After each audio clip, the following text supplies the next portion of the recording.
Now we'll move to the open questions and answer sessions. I saw already Mr. Clay waving his hand, and there's also a direct question to him on the screen.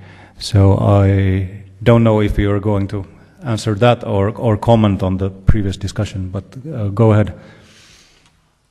Well, I just wanted to follow up on the question that had just come in. There's an article that just was published in the Royal Society with Richard Pywell as the lead author, and it's basically wildlife-friendly farming increases crop yield. And what is the basis of this article is something that at least I discovered about 10 years ago when I was writing a book on ag commodities, and basically found that for 21 different commodities, producers could take between 5 and 8 to 10% of land out of production and actually produce more on what was left. So the 92%, they intensified that production. And they also reduced soil erosion and other environmental impacts by half. They also created wildlife habitat, and they brought in biodiversity. And what this article is talking about is intensification, ecological intensification, and sustainable intensification of production. And the two can go hand in hand. The U.S. government had a program that paid farmers to take land out of production that was marginal, and it came to 8% of total ag production in the U.S. over a period of about 20 years, and that reduced soil erosion by 50% in the country, and it created habitat for a lot of biodiversity. So I think we have to be thoughtful about what we mean by these different things, and I think bringing biodiversity and bringing ecosystem services back into the agricultural landscape is the goal of everybody. Not farming marginal land and creating environmental impacts is also a way to avoid that. But anyway, I just wanted to get that answer on the table too. In terms of, I think the question on the board is, could you describe the difference made in Irish food policy and role of the government? Yes.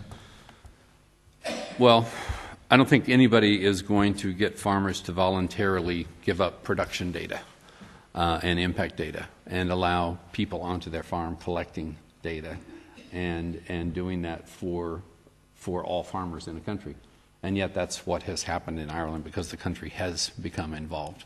Now, this system is not perfect. There's a lot of things that still need to be done on it, but it is the first step of any government to actually begin to collect this kind of data, make it available to farmers themselves so they can see where they are in terms of their neighbors and other farmers and help them learn more quickly. We're hoping that a second country will come in and raise the bar and do a similar thing. But this is like when a company does its first sustainability report, it's not exactly the report you would like to see in 5 or 10 years or even in the first year, but they've got to start somewhere. And I would say the sustainability report that Ireland just published is better than most first efforts by any company I've ever seen. And so I think it's actually interesting. It can absolutely be improved, and I think all of our comments to them could help make that better. But let's get another government to sign up to do the same thing, either for the whole of food exports, for domestic production, for a single crop even. It would be amazing. All right, thank you, Mr. Clay. Mr. Lehesvirta wanted to reflect on the previous presentation.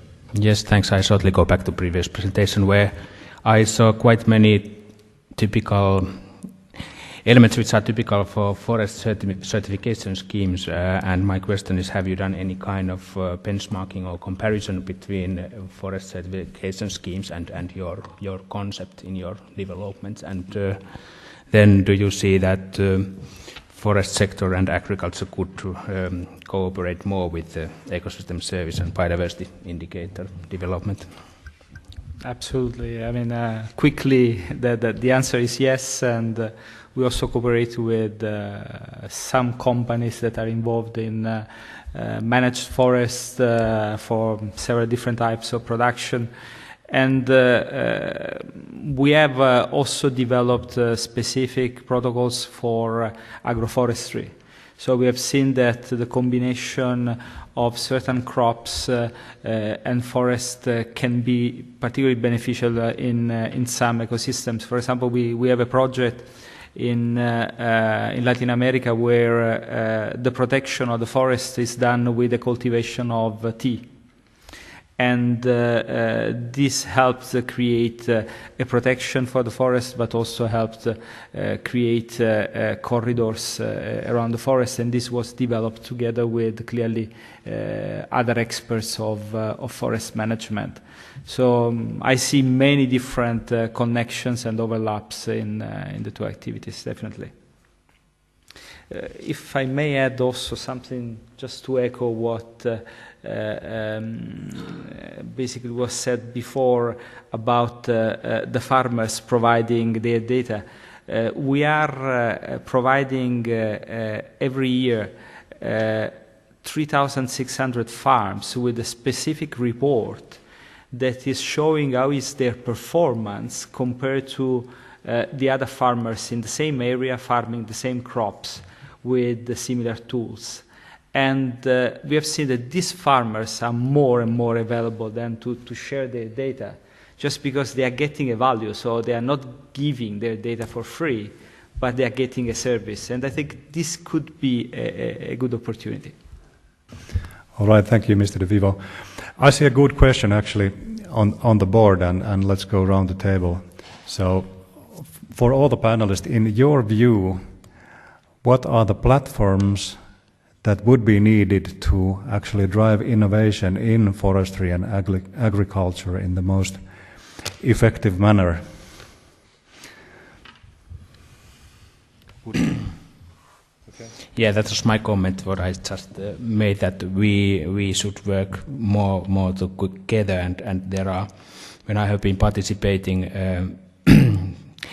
tree plantation projects with the WWF and other forums where the focus has been on tree plantations, and then there have been agriculture field nearby with totally different kind of thinking and practical solutions when thinking environmental impact. So there has been discussion, for example, in WWF New Generation tree plantation platform, that there should be more links and connections to agriculture in the forum, which is very valuable. It's international. There are business players and NGOs and researchers together discussing the same issues which are discussed somewhere else on agriculture side, but without real contacts. All right. I've picked up a few cornerstones here, and it's about the way we interact, and it's about the way we cooperate, and it's about sharing best practices here. But Ms. Belanger, would you like to sort of take the stand and elaborate on the question? And I also read a bit more accurately the question, and it also contained the component that it should be participative, so each and every one of us could sort of be in the discussion or in the activities.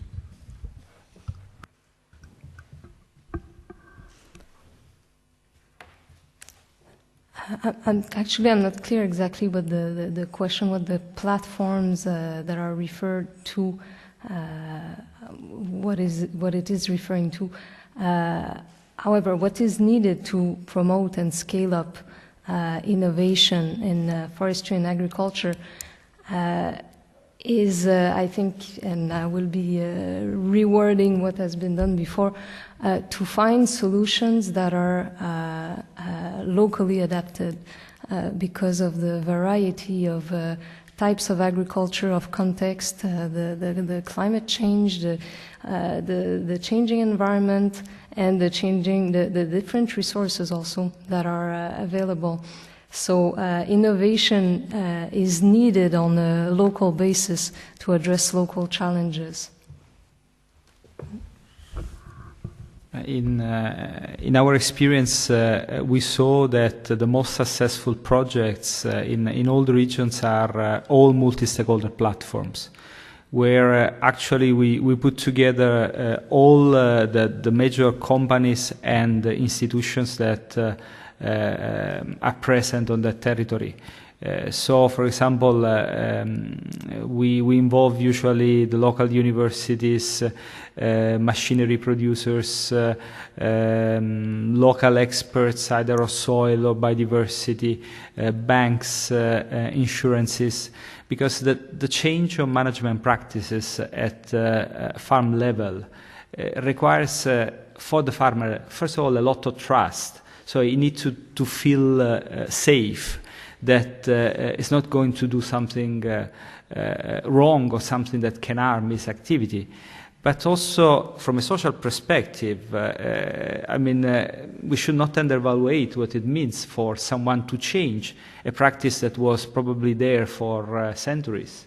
And so it's important to understand that they need to be supported from several different points of view, also financially and with all the education that may be needed. So I think there's a couple of things that I would emphasize. I think that the business case trumps theoretical values every time. And we've got to understand what is actually going to work for the players that we're trying to get to change, whether it's farmers or companies along the value chain or whatever. We found, for example, that talking about biodiversity with coffee producers in Central America didn't really motivate them to change. But if you told them that retiring 18 hectares of coffee land in marginal areas and bringing in bees under trees in that area would actually increase productivity for a 1.5 kilometer radius by 30%. Other farmers would pay that farmer to take his land out of coffee because they would all make more money. So I think finding where biodiversity has value and proving it to farmers is really important. Doesn't mean we'll get all of the biodiversity we want, but it's a good start and it gets us moving in the right direction. I also think that blunt tools don't work. I think saying that 5% or 10% of land should come out of production across the board, every farmer, that doesn't actually work well. There are some areas that are much more marginal than others, and we need to acknowledge that. And I think that just being a little nuanced about this is important. One way to do that is to focus on what the results are that we want, rather than the practice to get us there. If we focus on the results and measure it, and if it's biodiversity, if it's habitat cover, if it's repairing and area protection, let's focus on it. Let's get there. Let's let people find 1,000 different ways to be innovative and get there. But let's encourage the innovation, because we're going to need innovation to solve a lot of the problems ahead of us. We don't want to discourage that. Just as an aside, I would say the platform that does the most to discourage innovation is subsidies from government. Subsidies kill innovation, because they encourage a continuation of what is happening. And that's probably the single biggest platform that we need to dismantle. All right, thank you, Mr. Clay. Let's take short answers from UPM and Syngenta, who are forerunners in their fields. There's a question: could forerunners cooperate with national business and biodiversity platforms to enhance the whole sector to scale up? So, Mr. Lehesvirta, how do you feel? Cooperation is good term to describe how to do it. Achieving together, we can't achieve anything alone, and we need to have this kind of national platforms to promote sustainability in forestry sector. For example, in Finland with FIPS, which is good example of national platform in Finland. All right, and Mr. Vivo, please. Yes, definitely this could help a lot, and we are available. What we did already a few years ago was to share systematically with all the local stakeholders our protocols, also for incorporation, for example, in the rural development plans in Europe. And because we thought that it was an important step. Sometimes I must say that already many things changed in the last 15 years.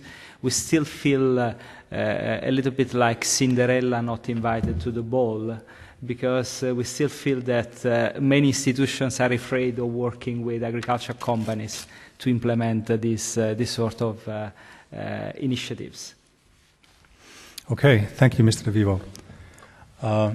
I'd like to thank our speakers once more.